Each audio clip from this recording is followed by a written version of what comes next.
کتاب لکھنے والا ابن کثیر ہے، ابن تیمیہ کا شاگرد ہے۔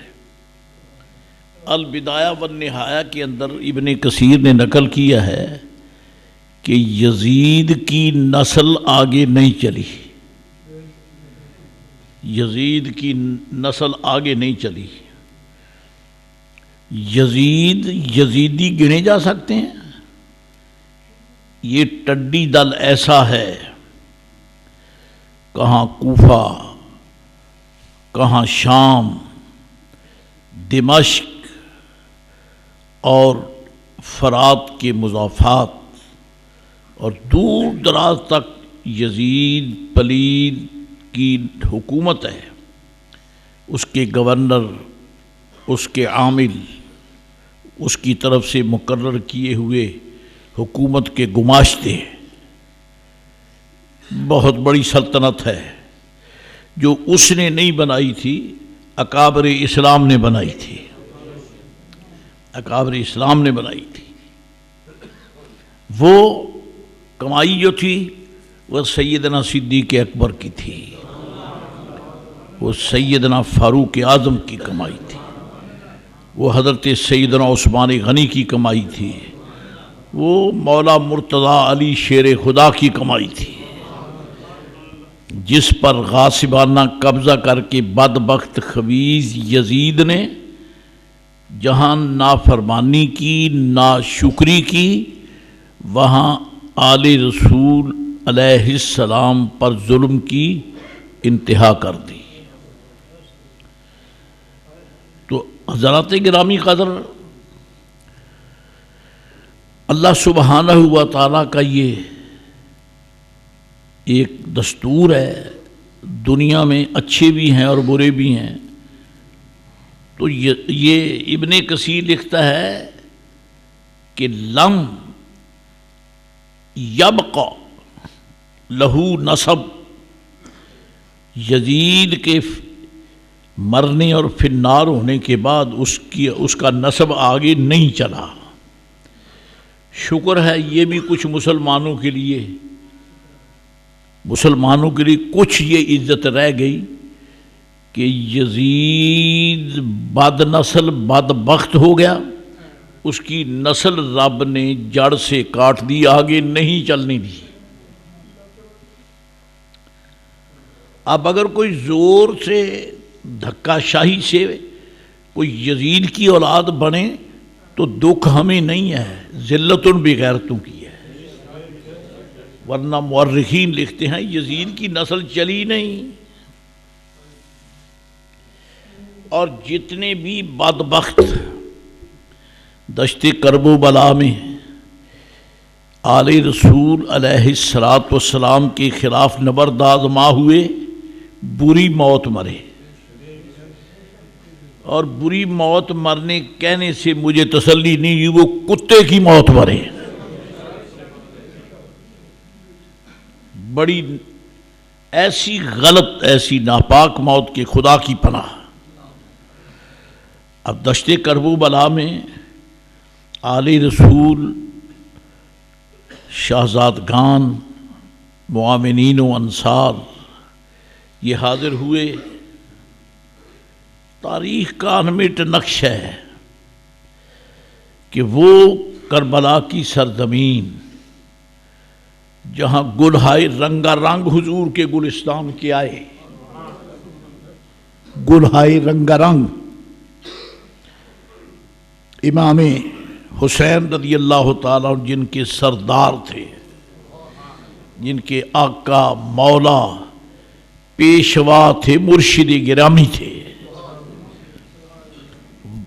حضرت امام علی مقام نسباً ان کے بزرگوار بھی ہیں، نسبتاً ان کے لیے نبی رحمت علیہ السلام کی وراثت کے ترجمان بھی ہیں۔ امام حسین رضی اللہ تعالیٰ جب آئے ہیں، 70 ہیں، 72 ہیں، جتنے ہیں، پھول تو ایک بھی مل جائے تو مہکتا ہے، اور پھر وہ تو 72 تھے، اور پھر گلستان بھی رسول اللہ کا گلستان ہے۔ ایسا گلستان ہے، حدیث شریف میں آتا ہے نبی کریم علیہ السلام شہزادوں کو گود میں لے کے سونگا کرتے تھے. یہ نہیں کہ سیدہ رضی اللہ تعالی عنہا اپنے بچوں کو خوشبو لگاتی تھیں اور آپ سونگتے تھے، ایسا نہیں. ویسے ہی ان کی مہک لیتے تھے، فرماتے میرے بچوں سے مجھے جنت کی مہک آتی ہے. حضور سونگتے. یہ گلستان نبوت کے گلہائے رنگ رنگ ہیں جن کی ہر ادا میں حضور چمکتے ہیں.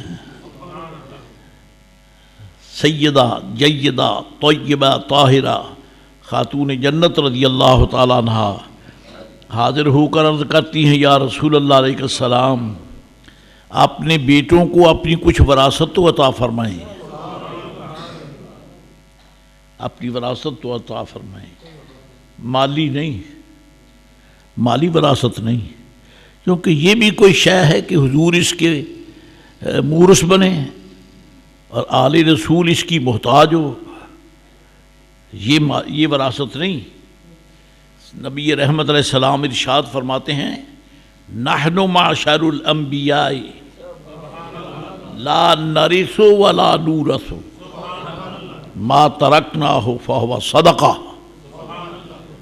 ہم انبیاء علیہ السلام کا مقدس گروہ، نہ ہم کسی کے مال کے وارث بنتے ہیں نہ کوئی ہمارا وارث بنتا ہے. جو کچھ بھی ہم چھوڑ جائیں یہ امت کے لیے خیرات ہے، یہ امت کے لیے خیرات ہے. امام علی مقام رضی اللہ تعالیٰ عنہ دونوں شہزادے حضرت سیدہ رضی اللہ تعالیٰ عنہ کے ساتھ ہیں. عرض کی یا رسول اللہ، ہاں یا ابتا، یا رسول اللہ تو کہیں نا. حضور کی جو صرف امت ہیں اور سیدہ امت بھی ہیں، شہزادی بھی ہیں، اس لیے وہ عرض کرتی ہیں یا ابتا، ابا جی، ابا جی.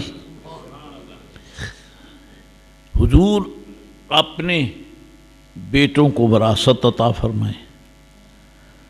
اور میرے آقا علیہ السلام نے یہ سن کر نہیں فرمایا کہ میرے بس کی بات ہے، کوئی مال تھوڑا ہے جو میں پیش کر دوں. یہ تو روحانی حقائق اور لطائف ہیں، میں کیا کر سکتا ہوں؟ نہیں، سیدہ نے طلب کی، میرے آقا نے عطا فرما دی.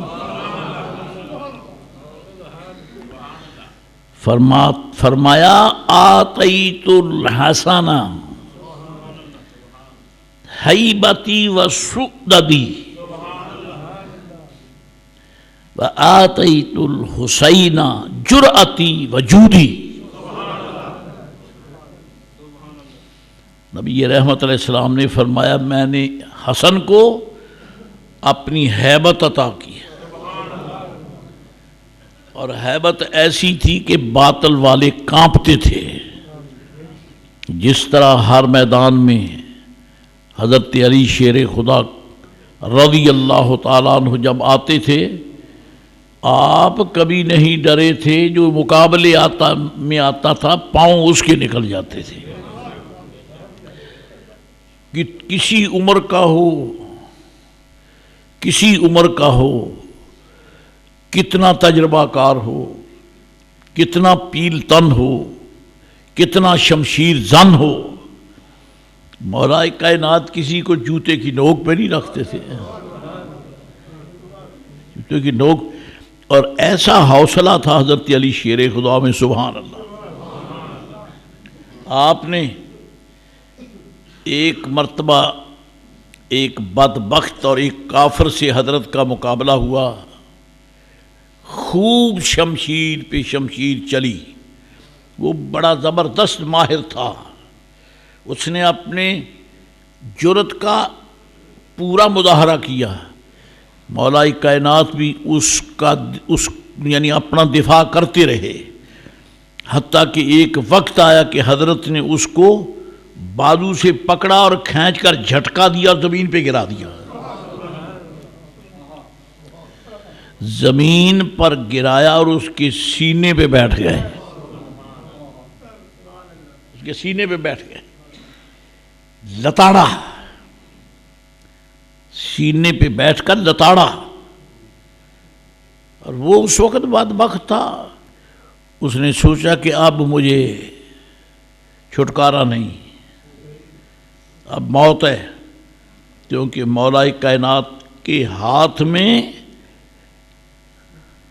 شمشیر قدرت ہے, سمسام حیدری ہے. ابھی ایک لمحہ ہے کہ چلی. اس نے کہا مر تو گیا ہی ہے. اس نے لیٹے حضور کے محاسن شریفہ پر تھوک دیا. محاسن رخ انور کو کہتے ہیں. حضرت علی شیر خدا کا چہرہ, اللہ اکبر, صرف جرت کے حوالے سے شیر کا نام لے لیا جاتا ہے, ورنہ ہزاروں شیر کہاں, مولا علی کا حوصلہ کہاں, حوصلہ کہاں. حضرت علی شیر خدا کرم اللہ وجہ کریم, چہرہ مبارک خوب کھلا, ریش مبارک سینے پر یوں سجے جس طرح ہار ڈالا ہوا پھولوں کا ہو نا سجتا ہے, مولا کائنات کے سینے پر ریش مبارک ایسے سجتا. کف اللحیہ, بھرمی داڑھی ایسی, ہاشمی خون, علوی غیرت, محمد عربی کی غلامی, صلوات اللہ تعالی. زندگی بھر سرکار کے در دولت پہ حضور کی غلامی میں گزار دی جی. اور یہ وہ سب سے پہلا نوخیز نوجوان ہے جس نے سرزمین مکہ میں اعلان کیا, جب ساری برادری نے میرے آقا کی تکذیب فرمائی, علی تھا جو کہہ رہا تھا یا رسول اللہ میں حضور کی تصدیق کرتا ہوں.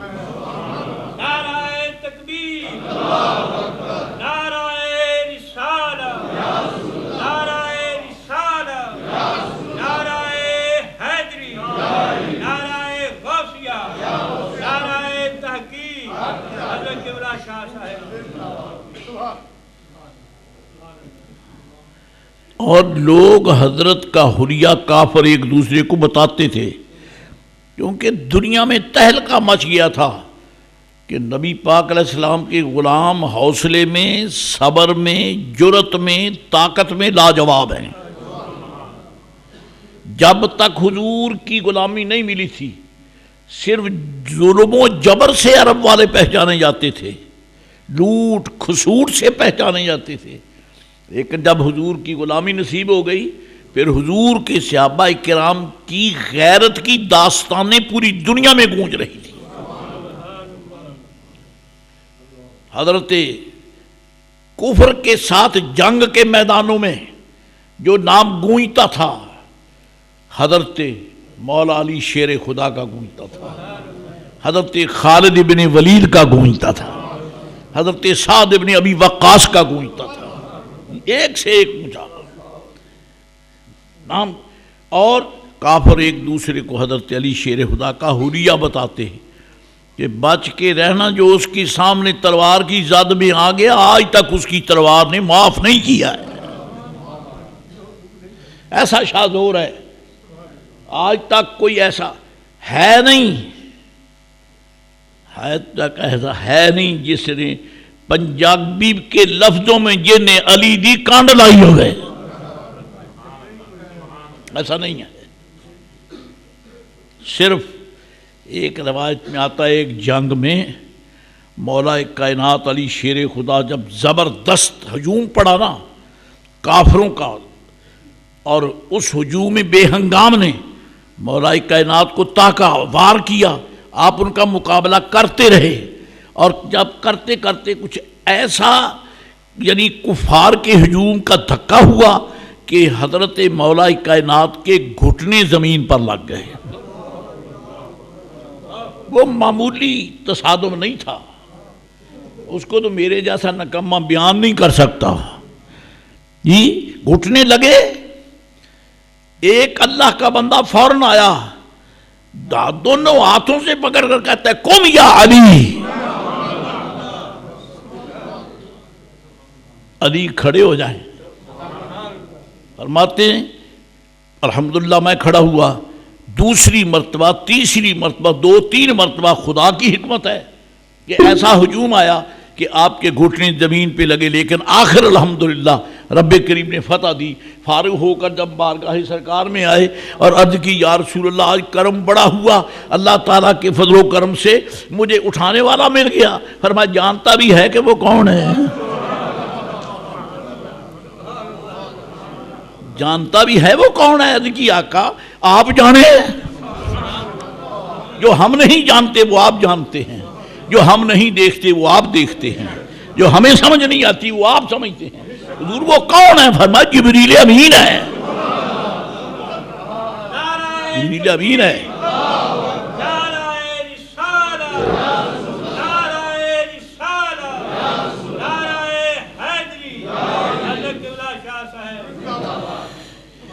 یہ شجاعت علی ہے. جبریل آ گئے، خدمت کی. دشت کرب و بلا میں جبریل کیوں نہیں آئے؟ میکائیل علیہ السلام کیوں نہیں آئے؟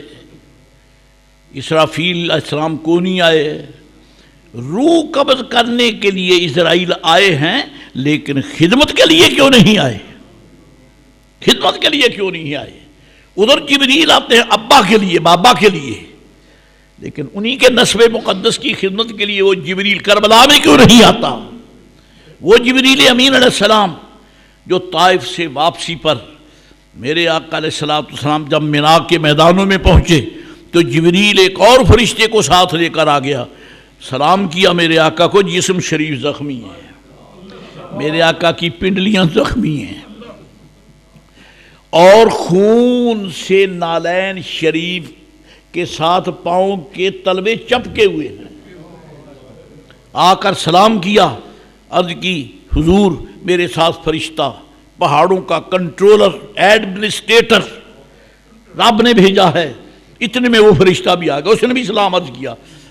عرض کی یا رسول اللہ کافروں نے آپ پر ظلم کی انتہا کر دی ہے، ہمیں رب کریم نے، ہم رب سے اجازت لے کے عرض کی تھی مولا تیرے محبوب پہ ظلم ہو رہا ہے، جی کرم فرما. فرمایا جاؤ پتہ کر لو، محبوب مدد لیتا ہے تو کرو، جا کے مدد لیتا ہے تو جاؤ. جہاں تک آل رسول کا حوصلہ ہے خدا جانتا ہے کسی ترازو میں سے تولا نہیں جا سکتا. یہ محمد عربی کے دروازے کی خیرات ہے. اور جبریل کو معلوم نہیں، فرشتے کو معلوم نہیں کہ یہاں حوصلہ کتنا زبردست ہے. اللہ کریم نے فرمایا جاؤ اگر میرا محبوب مدد لیتا ہے تو کرو کرو. فرشتہ آیا، سلام عرض کیا، حضور حکم ہو. انہوں نے تو روڑے پھینکے، میں پہاڑ اٹھا کے پھینک دوں. پہاڑ رہے بانس نہ بجے بانسری، میں پہاڑ ڈال کے کچل دوں، اجازت ہو تو. فرمایا میں بربادی کے لیے نہیں آیا، میں آبادی کے لیے آیا. اب اس کے پیچھے جو حوصلہ ہے، یارو مجھے تول کر دکھاؤ کس میں یار پہ تولو گے سے. جس ظلم و بربریت کو فرشتے نہیں برداشت کر سکے، حضور بڑی شرح صدر سے برداشت کر رہے. فرمائے میں انی لم ابعث لعانا، میں خدا کی مخلوق پہ لعنت بھیجنے کو نہیں آیا، میں ان کی بربادی کی دعا مانگنے کے لیے نہیں آیا، میں تو اللہ تعالیٰ کی رحمت بن کے آیا. سلام اس پر کہ جس نے سلام اس پر کہ جس نے، ایک شعر یاد نہیں رہتے، الصلاۃ والسلام علیکہ یا رسول اللہ، الصلاۃ والسلام علیکہ وعلی آلکہ وصحبہ یا حبیب اللہ، الصلاۃ والسلام علیکہ وعلی آلکہ وصحبہ یا حبیب اللہ۔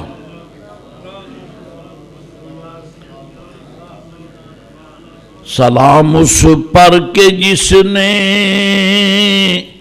ظلم سہ کر بھی دعائیں دیں، سلام اس پر کہ جس نے خون کے پیاسوں کو قبائیں دیں، سلام اس پر کہ جس نے، شاعر نے لفظ بولے مجھے وہ برداشت نہیں ہے، میں پڑھتا ہی نہیں، وہ میں نہیں پڑھتا، میں نے اس میں ترمیم کی ہے، اگر کوئی پڑھا ہوا بیٹھا ہو تو مجھے معاف کرنا، میں جان بوجھ کے چھوڑ رہا ہوں، میں نہیں پڑھتا وہ لفظ، بات ایسی ہوگی لیکن میں کیسے زبان سے تعبیر کروں۔ سلام اس پر کہ جس نے خون کے پیاسوں کو قبائیں دی، سلام اس پر کہ جس نے ظلم سہ کر بھی دعائیں دیں،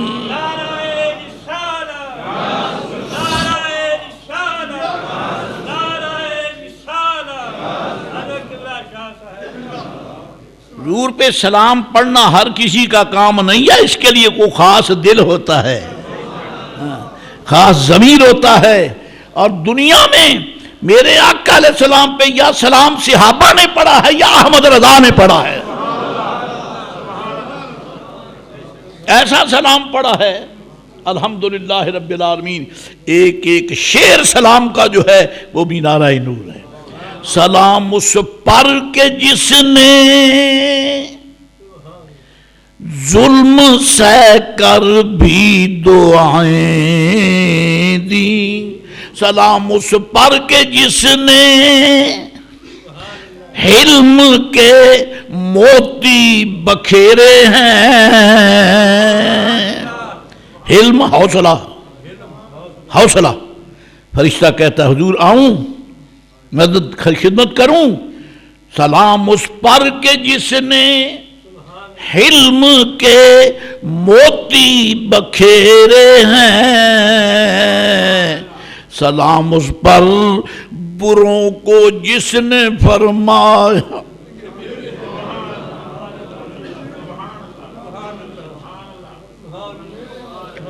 سلام اس پر بروں کو جس نے فرمایا کہ میرے ہیں،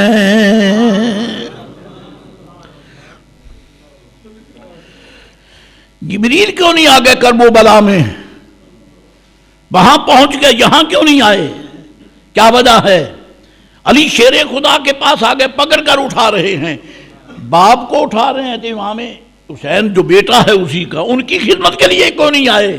بات واضح ہے، یہاں علی کی شجاعت دکھانا تھی وہ دکھا دی، وہاں حسین کا صبر دکھانا تھا وہ دکھا دیا۔ شجاعت بھی خدا کو پسند ہے، صبر بھی خدا کو پسند ہے، اور اللہ کریم نے دکھا دیا کہ محبوب نے میرے محبوب علیہ السلام نے جو اپنے شہزادے کے لیے دعائیں مانگی ہیں، میں نے منوان قبول کی ہیں، قبول کی ہیں۔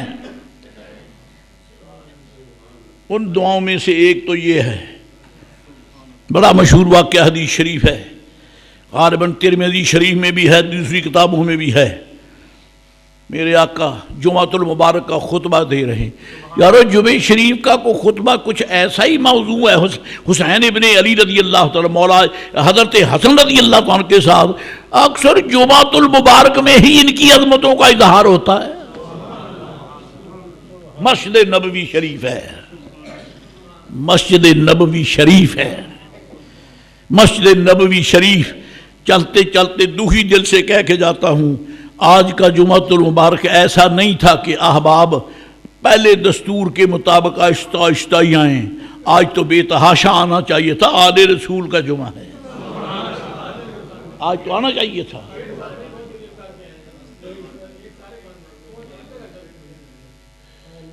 اب یہ میرے لیے مشکل ہے، میں کیا کہہ سکتا ہوں. یہ منڈی والے جانے یا پھر حکومت کا بیڑا غرق ہے، اور کیا کرے. یعنی گیٹ ہی بند ہیں. لا حول ولا قوت الا باللہ. پھر مجھے آپ پر کوئی شکوہ نہیں ہے جی. دن جو ہے دن امام حسین کا ہے، اور مسجد کے آنے کے لیے گیٹ بند کرنا یہ کردار یزیدیوں کا ہے. یزیدیوں کا کردار ہے بھئی.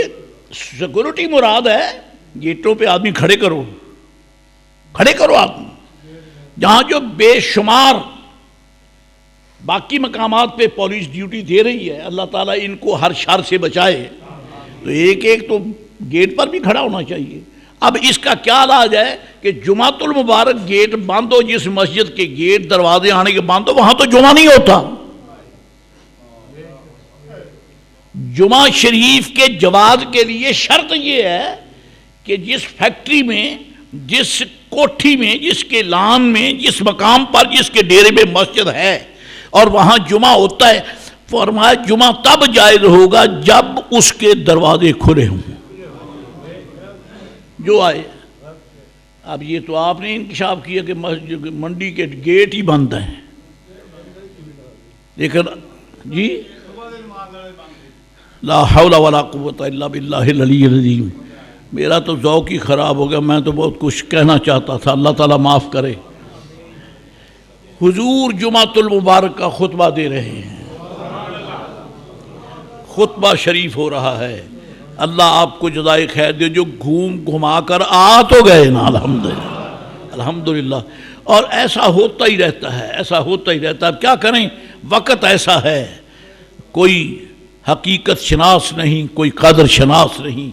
گرامی قدر حضرات، نماز جمعۃ المبارک کا وقت ہے، اور پوری کائنات نبوت و رسالت کے خطیب محترم خطبہ دے رہے ہیں. 1 لاکھ کئی ہزار 2 لاکھ کئی ہزار انبیاء علیہ السلام کو خطبہ دینے والا محبوب خطبہ دے رہا ہے. مسجد نبوی شریف میں منبر شریف پر خطبہ شریف ہو رہا ہے، اور در دولت ادھر ہے، مسجد شریف ادھر ہے. اس در دولت سے نکلتے ہی جو پہلا ٹکڑا ہے نا مسجد نبوی شریف کا، وہ ریاض الجنت ہے. وہ ریاض الجنت ہے. سرکار کے در دولت سے متصل جو یاڑی مبارک ہے، اس میں گیٹ ہے. وہ گیٹ کھلتا ہے، اس کے یعنی جو جس سین سے کھلتا ہے وہ سین حضرت سیدہ خاتون جنت کا ہے، اور کھلتا ہے تو یعنی پیچھے سیدہ کا سین مولا علی شیر خدا کا. اور جب اس گیٹ کو کھول کے اندر آئیں تو وہ مقام جہاں قدم پہلے رکھیں گے مسجد نبوی، وہ ہے ریاض الجنت. حضور خطبہ دے رہے ہیں، خطبہ شریف ہو رہا ہے. سبحان اللہ. اور مدینہ علیہ سے مکہ معظمہ جنوب کی طرف ہے. سید عالم علیہ السلام خطبہ شریف فرما رہے ہیں. اس سمت سے دروازہ کھلا، دونوں شہزادے مسجد میں داخل ہوئے. دونوں شہزادے داخل ہوئے، امام حسن بھی امام حسین بھی. صحابہ کرام بیٹھے ہیں، جن کا معمول تھا کہ جب وہ حضور کی محفل میں بیٹھتے تھے، حضور کی زیارت میں ہی لگے رہتے تھے. وہ جانتے تھے کہ زندگی کے ان لمحوں کے برابر کوئی عبادت نہیں ہو سکتی. حضور کو دیکھنا کوئی معمولی بات ہے. سرکار کی زیارت میں محو ہیں. نبی رحمت علیہ السلام خطبہ ارشاد فرما رہے ہیں.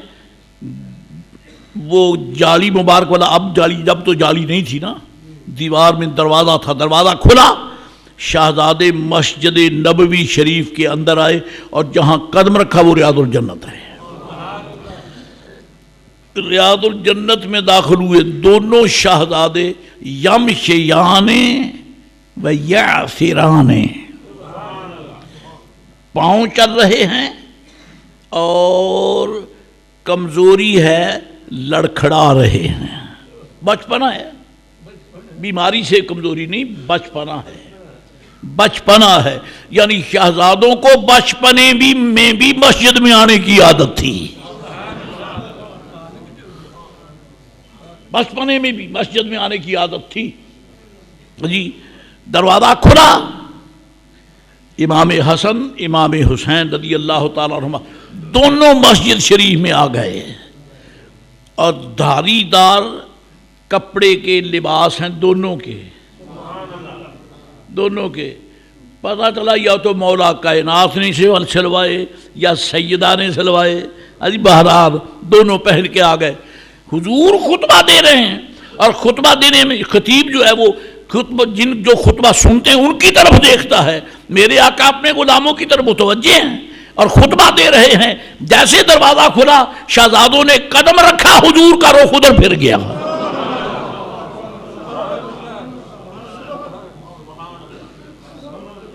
اس کی ترجمانی میں فقیر اپنے ذہن کی ترجمانی ضرور کرے گا۔ جو دنیا صحابیت بیٹھی ہے وہ دنیا اسلام کے ترجمان ہیں، پورا اسلام۔ اس کی ترجمانی دیکھنا ہو تو صحابہ کرام کو دیکھو، ہر صحابی ترجمان ہے۔ میرے آقا مجسم اسلام جو ہے ان کی طرف دیکھ رہے ہیں، شہزادے آئے تو ان سے ادھر رخ پھیر لیا۔ کیا مطلب ہوا؟ یہ سارا اسلام ہے، یہ دونوں سارے اسلام کے محافظ ہیں، سب محافظ ہیں۔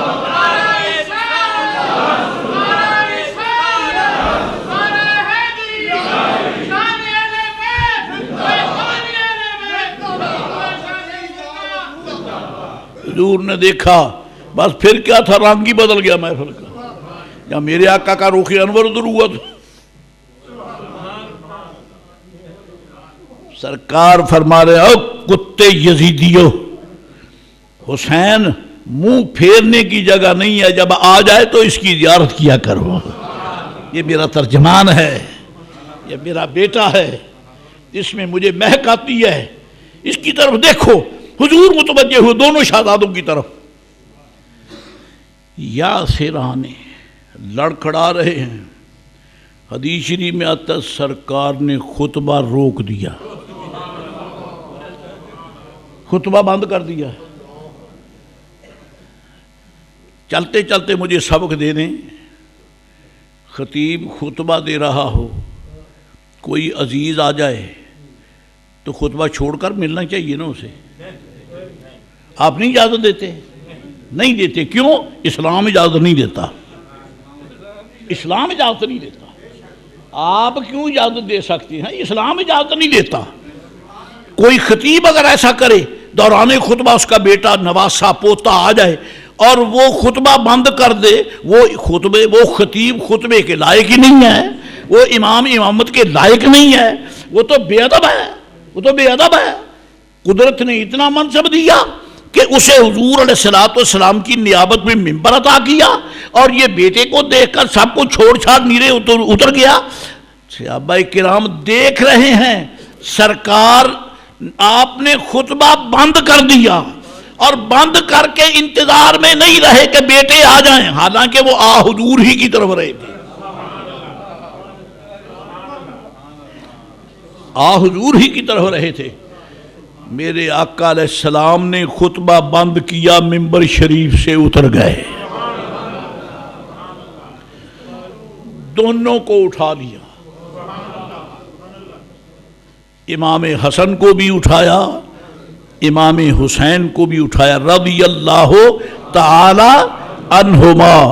الہی الہی خدایا بحق کے بنی فاطمہ، اور دنیا ولایت کا امام شیخ شہاب الدین سہراوردی کا خلیفہ نامور، غوث بہاء الحق زکریا ملتانی کا پیر پائی دعا کرتا ہے میرے نزدیک تہجد کا وقت ہے، اور نہ سجدوں کا وسیلہ پاک ڈالتا ہے، نہ قیام کا وسیلہ ڈالتا ہے، نہ تسبیح پڑھنے کا، بلکہ خدایا بحق کے بنی فاطمہ کہ برقول ایمان کنی خواہ، برقول ایمان کنی، یا اللہ سیدہ کے بچوں کا واسطہ میرا خاتمہ ایمان پہ فرما۔ یہاں اولیاء صلحاء اتقیا اصفیا اذکیا گدائی کے پیالے لے کر خدا سے کہتے ہیں مولا صدقہ مصطفیٰ کی آل کا ہمارے جھولی بھر دے، خدایا بحق کے بنی فاطمہ کہ برقول ایمان کنی خاتمہ۔ اور یہ شیخ سعدی نے سبق کہاں سے لیا؟ مجھے یہ کہنے کا حق بنتا ہے، آپ بھی سوچ لیں کہ سرکار آدم علیہ السلام کو دعا کی قبولیت کے لیے عرض کرنا ہو تو وسیلہ سرکار کا، ٹھیک ہے، وسیلہ حضور کا، اور سعدی کو اگر اپنی دعا قبول کرانے کے لیے وسیلہ چاہیے تو وسیلہ امام حسن و حسین کا رضی اللہ تعالی عنہما۔ وہ حضور کا نام کیوں نہیں لیتا؟ یہ حدیث ہی بتاتی ہے کہ یہ تو وہ ہیں جن کو مصطفیٰ بھی پیار سے دیکھتے ہیں، انہی کا نام لے دے، محبوب بھی ادھر ہے، خدا کا کرم بھی ادھر ہے، ادھر ہے۔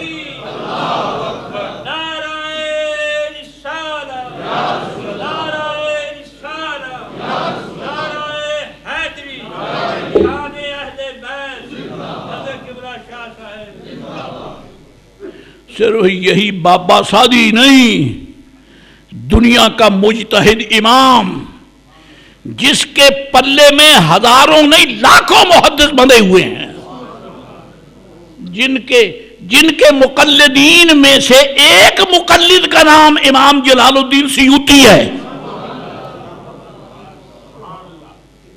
75 مرتبہ میرے آقا کی جاگتے ہوئے زیارت کرنے والا محدث امام جلال الملت والدین جلال الدین سیوطی۔ اور اس اللہ کے بندے نے کمائی کی ہے، حد کر دی ہے۔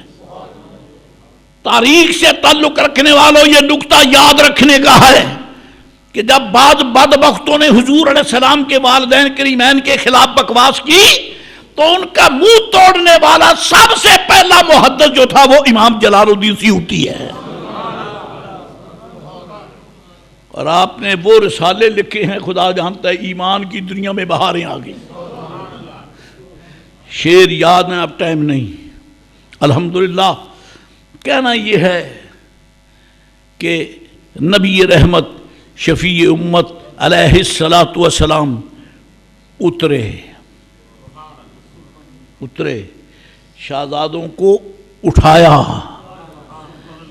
یوں بھی کہہ سکتے تھے بلال بھی تو ساتھ بیٹھے ہیں، حضرت بلال بھی تو ساتھ بیٹھے ہیں، انس بن مالک بھی ساتھ ہیں، ادھر صدیق اکبر فاروق اعظم مولا مرتضیٰ علی شیر خدا سب اکابر بیٹھے ہیں۔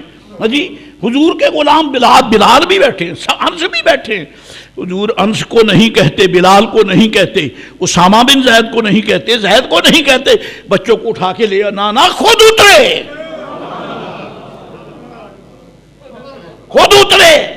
اتر کر گئے۔ اور میں قسمن کہتا ہوں صحابہ کرام یہ محبت کا تماشا دیکھ رہے ہیں، اور یہ تماشا ڈگڈگی کا تماشا نہیں ہے، یہ صوفیاء کا تماشا ہے، جس کے لیے امام حضرت امیر خسرو اپنے پیر سے کہتا ہے اے تماشا گاہ عالم روئے تو خدا بہرے تماشا میں روی۔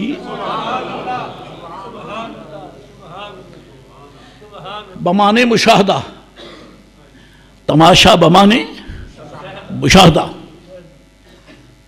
جنازہ چلا حضرت محبوب الہی کا تو پروانہ رو رو کے کہتا ہے اے تماشا گاہ عالم روئے تو کجا بہرے تماشا می روی.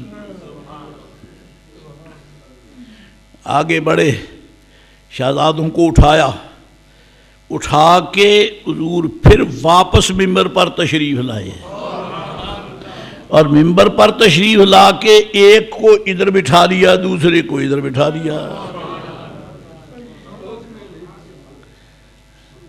یہ واقعہ ہے، یہ ہسٹری نہیں ہے، یہ حدیث شریف ہے، حدیث پاک ہے. ادھر بھی بٹھایا، ادھر بھی بٹھایا، درمیان میں حضور، ادھر امام حسن، ادھر امام حسین، درمیان میں حضور. کچھ سمجھ آتی ہے؟ کچھ سمجھ آتی ہے؟ میرے آقا نے اپنے دونوں مجاہدوں محافظوں کو ادھر بٹھا کے بتا دیا دنیا والوں یاد رکھنا یہ میرے بیٹے میرے محافظ ہیں، یہ میرے پہرے دار ہیں. یعنی کیوں؟ اور پہرے داروں نے حق ادا کر دیا. یزیدیت کی ایسی تیسی سب کچھ قربان ہو جائے پر محمد عربی کے دین پر حرف نہ آئے. ایسے نہیں بٹھا لیے.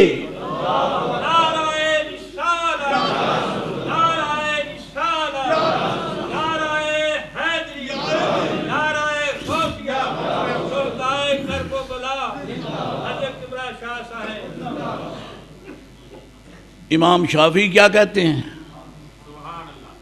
وہ تو تھے نا شیخ سعدی، اور امام شافعی وہ کیا کہتے ہیں؟ فرماتے ہیں آل النبی ذریعتی، آل النبی ذریعتی وہم الیہ وسیلتی. آل النبی آل النبی فرماتے ہیں نبی پاک کے دربار میں جانے کے لیے آل نبی میرا وسیلہ ہے. آل النبی ذریعتی وہم الیہ وسیلتی. علماء نے ٹھیک ترتیب بیان کی ہے. خدا تعالیٰ کو راضی کرنا ہو تو حضور کو راضی کرو، سرکار کو راضی کرنا ہو تو صحابہ کرام اور آل رسول کو راضی کرو. جی ہمو الیہ وسی آل النبی ذریعتی وہم الیہ وسیلتی. اور فرماتے ارجو بہم اوتا غدن بید الیمین صحیفتی.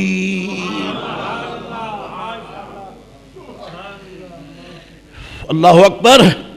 امام احمد بن حنبل کا استاذ امام شافعی، احمد بن حنبل کا استاذ امام شافعی، امام احمد بن حنبل میرے غوث پاک کا امام، والی بغداد کا امام، 11ویں والے پیر کا امام، کیونکہ غوث پاک فقہ حنبلی کا فتویٰ دیتے تھے. جی اور بعض روایات میں بڑا عظیم واقعہ لکھا ہے. حضرت امام مالک کے مقلدین کافی تھے، امام شافعی کے مقلدین کافی تھے، امام اعظم ابو حنیفہ پھر تو ابو حنیفہ ہیں. جی سارے ائمہ مجتہدین میں نامی گرامی اور سب سے اونچے ہیں. کیوں کہ ان علماء میں، ان ائمہ کرام میں کسی کو صحابی کی زیارت نصیب نہیں ہوئی، اور امام اعظم نے 7 صحابہ کرام کی زیارت کی ہے. اور عجیب اتفاق ہے، امام مالک رضی اللہ تعالیٰ عنہ ساری زندگی مدینہ شریف میں رہے اور ریاض الجنت میں حدیث پڑھائی ساری زندگی، لیکن کسی صحابی کی زیارت نہ ہوئی. کیوں؟ یا تو وصال ہو چکا تھا، جب بغرض تبلیغ سرکار نے ڈیوٹی لگائی، وہ دیگر ممالک میں جا کر اسلام پھیلا رہے تھے. یہاں تھا کوئی صحابی تھا ہی نہیں، امام مالک جہاں ہے، اور سرکار امام اعظم کوفہ میں تھے، کوفہ میں تھے۔ صحابہ کرام مدینہ علیہ میں جو مدینہ شریف میں پڑھاتا ہے اس کو ایک کی بھی زیارت نہیں ہوئی، اور امام اعظم کوفہ میں رہتے ہیں، وہاں آپ نے 7 صحابہ کرام کی زیارت کی ہے، جن میں انس بن مالک بھی ہیں، عبداللہ ابن ابی اوفا بھی ہیں، اور بھی ہیں، ان کا نام لکھا ہے کتابوں میں آتا ہے، اور وہ نام تمییز الصحیفہ فی مناقب الامام ابی حنیفہ میں امام جلال الدین سیوطی نے نقل کی ہے۔ حضرات گرامی، اللہ اکبر، عرض یہ کر رہا ہوں آپ کے سامنے، امام احمد بن حنبل نے دعا کی، مولا میرے باقی ساتھیوں کے تو مقلدین کافی ہیں، میرے پاس نمبر تھوڑے ہیں، میرے شاگرد تھوڑے ہیں، کچھ مجھے بھی عطا کر دے، نامی گرامی تیرے بندے تھوڑے ہیں، کنہیں کا دل پھیر دے جو میری طرف آ جائے، جب وہ میں ان کو اپنے مقلدین میں دیکھوں گا تو میری بھی بڑی عزت بڑھے گی، مجھے کوئی ایسے بندے عطا کر دے، ایسے عطا کر دے، ایسے عطا کر دے۔ غوث پاک بغداد شریف میں محو استراحت ہیں، حضور خواب میں جلوہ گر ہوئے، فرمایا بیٹے احمد بن حنبل کے فتوے پر چلا کرو۔ بھائی یوں ہی سمجھ لو کہ احمد بن حنبل نے غوث پاک کو مانگ کر دی ہے، مانگ کر دی ہے۔ احمد بن حنبل شاگرد ہیں امام شافعی کے، اور آپ اپنے شاگرد رشید کی ملاقات کے لیے گئے بغداد شریف گئے، اور حضرت امام احمد بن حنبل کی صاحبزادی تھی، بڑی نیک پاک طیبہ طاہرہ، اور اپنے والد بزرگوار کے علم کی وارث۔ عرض کی ابا جی میں آپ کے استاد گرامی کی زیارت کرنا چاہتی ہوں، تو حضرت بیٹھک میں تھے، ایک سوراخ میں تھے جروکے میں سے آپ نے صاحبزادی صاحبہ نے آنکھ لگا کر حضرت امام شافعی کی زیارت کی، ایسے کر کے ایک دفعہ نہیں، ساری رات ہی زیارت کرتی رہی، ساری رات زیارت کرتی رہی۔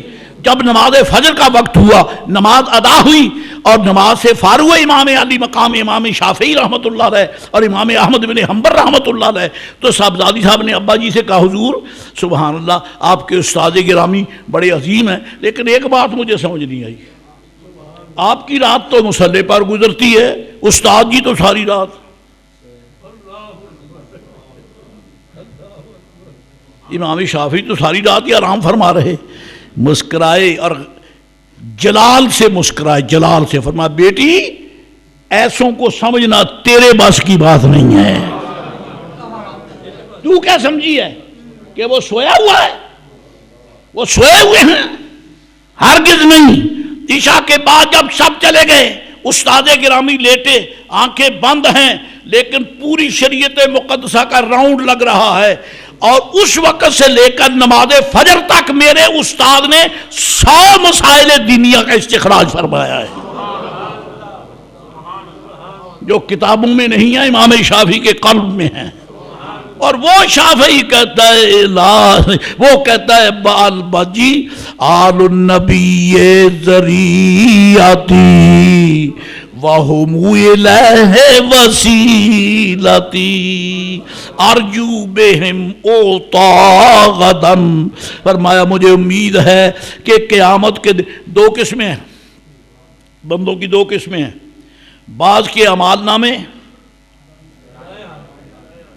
اور بعض کے بائیں ہاتھ میں، بائیں ہاتھ والے بدبخت، دائیں ہاتھ والے نیک بخت ہیں۔ اللہ کرے دائیں ہاتھ میں اصحاب الیمین میں ہمارا داخلہ ہو، اور پکڑ پلہ کسی اللہ کے بندے کا تو یہ ابھی یہاں بیٹھے دکھا دے، یہاں تجھے بتا دے کہ تیرے دائیں ہاتھ میں اعمال نامہ ہوگا کہ بائیں میں ہوگا۔ پکڑ پلہ کسی اللہ کے بندے کا، کسی نجدی بے غیرت کے پیچھے نہیں چل، کسی اللہ والے کے پاس جو قادری ہو، جو چشتی ہو، جو صابری ہو، جو نظامی ہو، سہروردی ہو، نقشبندی ہو، کسی کا پلہ پکڑ تجھے بتائے، وہ فرماتے ہیں کہ جو شخص یہ چاہتا ہے کہ میرے دائیں ہاتھ میں اعمال نامہ ہو، اسے چاہیے کہ جو اچھا کام کرے دائیں ہاتھ سے کرے، انشاءاللہ اسی میں اعمال نامہ آئے گا۔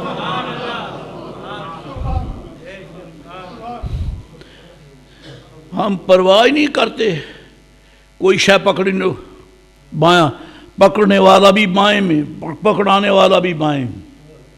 یہ عادت بنا دو، جو شے اچھی پکڑو، پکڑاؤ دائیں ہاتھ سے، عادت بنا دو، عادت بناؤ۔ یہ اللہ والوں کی عادت ہے، اہل اللہ کی عادت ہے، اولیاء کی عادت ہے۔ یہ عادت ایسی نہیں کہ ہاتھ تیرا ہے، اس پہ رسول اللہ کی سنت کی مہر لگی ہے۔ میرے آقا فرماتے ہیں کل بے یمینے کا، کل بے یمینے۔ کتنے ایسے لوگ بیٹھے ہیں، گلاس بائیں ہاتھ سے پکڑا اور پانی پی لیا۔ آپ بھی اپنا مطالعہ کرے، فقیر بھی مطالعہ کرے، اگر خدا نہ کرے ایسی بے اعتدالی پائی جاتی ہے تو مسجد میں بیٹھ کر توبہ کرو۔ یہ معمولی بات نہیں ہے۔ جو آدمی بائیں ہاتھ میں لے کر پانی پیتا ہے وہ اللہ کے محبوب کی سنت کا قتل کرتا ہے۔ نبی رحمت علیہ السلام نے میرے آقا کا یہ ہاتھ بھی کائنات کے دائیں ہاتھوں سے افضل ہے، اس میں کوئی شک نہیں۔ میرے آقا کا یہ ہاتھ کائنات کے دائیں ہاتھوں سے افضل ہے، لیکن اپنے استعمال میں جب حضور یعنی پانی پیے یا کھانا کھائیں تو ہاتھ یہ ہے، دائیں ہاتھ کو استعمال کیا کرو۔ کھانا کھاؤ دائیں ہاتھ سے، پانی پیو دائیں ہاتھ سے، پکڑاؤ دائیں ہاتھ سے، پکڑو دائیں ہاتھ سے۔ ہاں جوتا پکڑو تو بائیں ہاتھ سے، جوتا پکڑو تو عادت بناؤ۔ مسجد میں بیٹھ کر خدا سے وعدہ کرو، میرا دل زخمی ہے، میں جب دیکھتا ہوں بڑے بڑے سیانے، ہاں جی، ویل ڈیکوریٹڈ، بڑے اچھے اچھے لباس، سوٹڈ بوٹڈ، افسوس کے دل میں محمد عربی علیہ السلام کی سنت کی کوئی قدر نہیں ہے۔ کیسے آئے؟ جوتا دائیں ہاتھ میں، معمولی بات نہیں ہے یہ، اس کو ہوش سے بات سنیں۔ دائیں ہاتھ سے پکڑنا جوتے کو یہ رسول اللہ کی سنت کے خلاف ہے۔ ہاں آپ سن لو، محبت کی بات ہے، اپنا جوتا پکڑو تو بائیں ہاتھ میں، پیر کا جوتا پکڑو تو دائیں ہاتھ میں، پیر کا جوتا پکڑو دائیں ہاتھ میں۔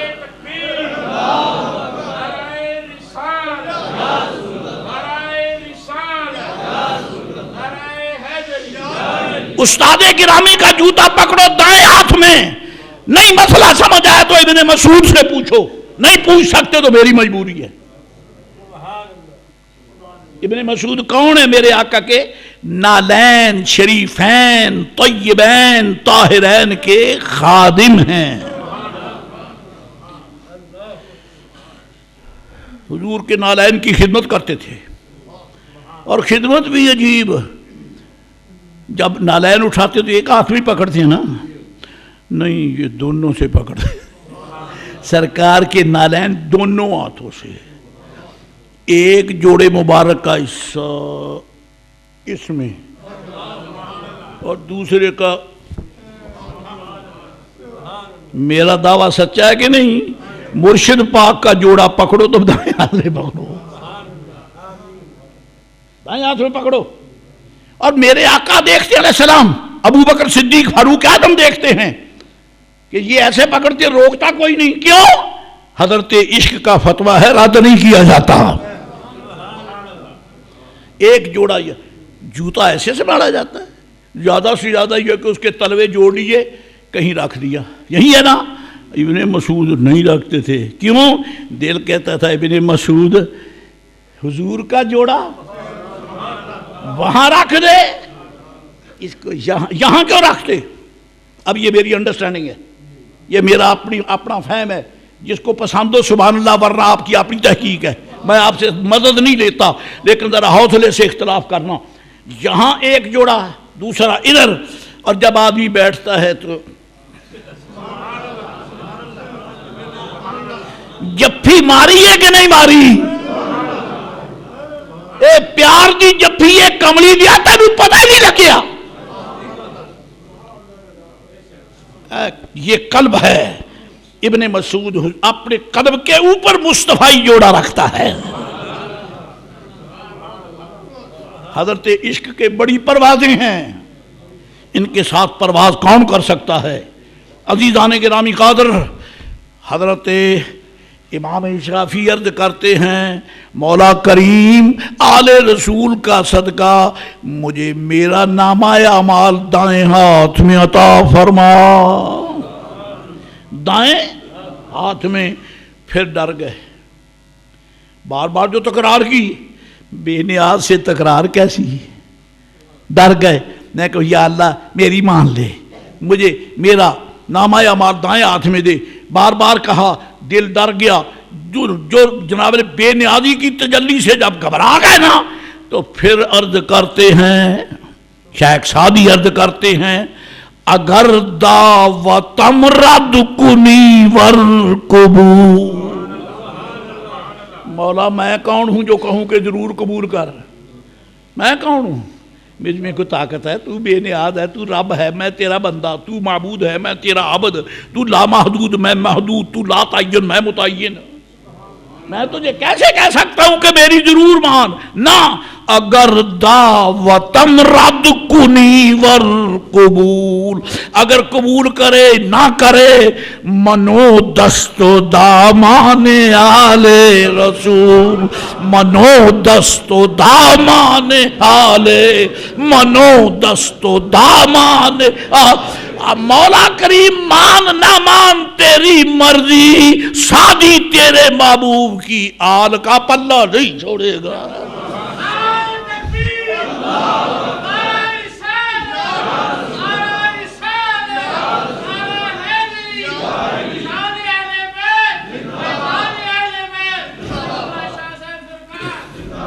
حضور نے منبر شریف پہ بٹھا لیے شہزادے، چھوٹے بچوں کو. تیرا بچہ اس کے لیے ہر وقت خطرہ ہے. کہتا ہے بستر پہ نہ بٹھا، پیشاب کر دے گا. بوتھا دیکھ اس کا، بستر پہ نہ بٹھا پیشاب کر دے گا. یہ میرے بستر پہ نہ بٹھانا، چادر نہیں لایا ہوں، پیشاب کر دے گا. ایک طرف رکھنا، یہ کہیں ملوث نہ کر دے. تیرا یہ حال ہے، تیرا اتنا سا بچہ، تو اس کو اپنی چٹی چادر پہ نہیں بٹھاتا. وہ حسنین کون ہے جن کو میرے آقا سید الانبیاء والمرسلین کے منبر پر بٹھاتے ہیں؟ ایسا اونچا منبر، ایسا اونچا منبر، کیا کہوں؟ میرے پاس لفظ نہیں ہے. میرے آقا جب منبر پر بیٹھتے ہیں تو عرش جھک جھک کے سلام کرتا ہے. محبوب جلوہ گر ہے. ایسے منبر پر میرے آقا نے حسنین، کریمین، طیبین، طاہرین کو بٹھایا اور پھر دعا مانگی.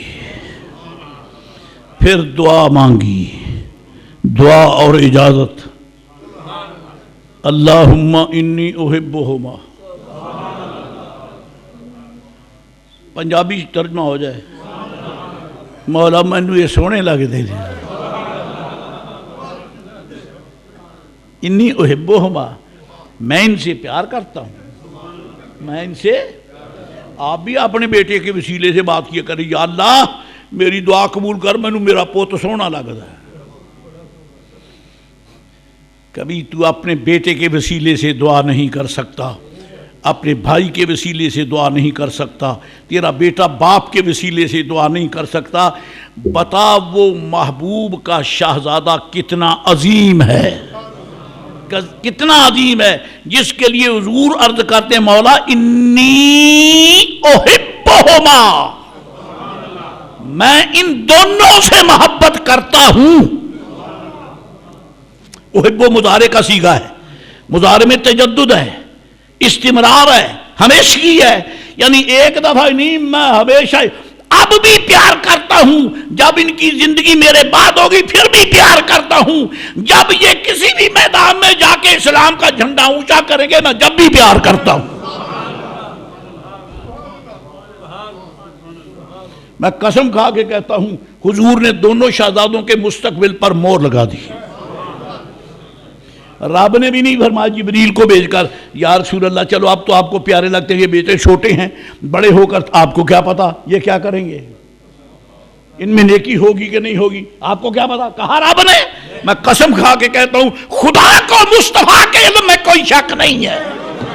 اب بیڑا غرق بکواس کرتا نبی نہیں جانتا، اور یہاں تو خدا اعتراض نہیں کرتا، تو جانور کون ہے اعتراض کرنے والا. رب نے بھی نہیں فرمایا یا رسول اللہ آپ کہتے ہیں مجھے یہ پیارے لگتے ہیں، حسن تو بڑا ہو کے یہ کرے گا، حسین تو بڑا ہو کے یہ، نا یہ کہہ رہے ہیں رب سن رہا ہے، رب سن رہا ہے. ہاں جی. اور گویا قدرت نے فرمایا محبوب سچ ہی تو کہتا ہے، محبوب سچ ہی تو کہتا ہے، یہ سچا ہی تو ہے، محبوب سچا ہی تو ہے. تو سچا جن سے پیار کرے وہ حسن سچا ہی تو ہے، وہ امام حسین سچا ہی تو ہے. خدا کا غضب لعنت ان پر جو امام حسین کو غلط کہتے ہیں. حسین ابن علی سچے ہیں. اللہم انی احبہما، مولا میں دونوں سے پیار کرتا ہوں، بس نہیں، فاحبہما، یا اللہ میں نے حوالہ تو دے دیا، میں ان سے پیار کرتا ہوں، تو بھی ان سے پیار کر. اس کے پیچھے مسائل کا ایک ہجوم ہے. میں کیا کروں؟ آپ کسی کو اپنے پیار کے حوالے سے کہہ کر مجبور نہیں کر سکتے کہ مجھے یہ شے پسند ہے تو بھی پسند کر. تیری پسند پر تو تیرا چھوٹا بیٹا نہیں چلتا، کہتا ابو میں یہ کپڑا نہیں دیتا، مجھے پسند نہیں. بیٹے یہ اچھا ہے، وہ تیری بات نہیں مانتا. چھوٹا سا تیرے بستر پہ پیشاب کرنے والا وہ نہیں مانتا تیری. اور میرے آقا رب سے عرض کرتے مولا حسین مجھے پیارا تو بھی پیار کر، حسن مجھے پیارا ہے تو بھی پیار کر. اللہ اکبر. پتا چلا خدا و مصطفیٰ کا آپس میں رابطہ ہے، آپس میں معاہدہ ہے. محبوب تو اشارہ کرتا جا جو تیرا پیارا وہ میرا پیارا ہے.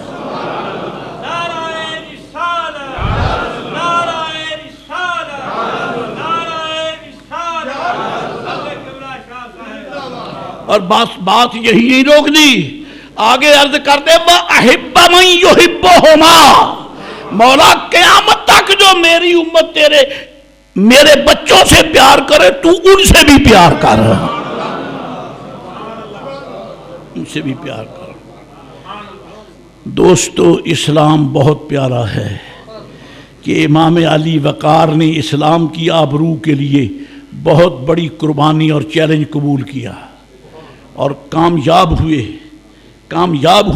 حضور کی دعا قبول ہوئی، کیونکہ جب حضور کو میرے آقا علیہ السلام کو شہزادہ صاحب امام حسین جب دودھ پیتے تھے میرے آقا چوم رہے تھے تو جبریل نے آ کے عرض کی آقا یا ایک فرشتہ ہے وہ ملک القطر ہے، ملک القطر، بارش کا فرشتہ، بارش کا کنٹرولر فرشتہ، وہ آ کے عرض کرتا ہے حضور پیارے ہیں یہ بچہ پیارا ہے؟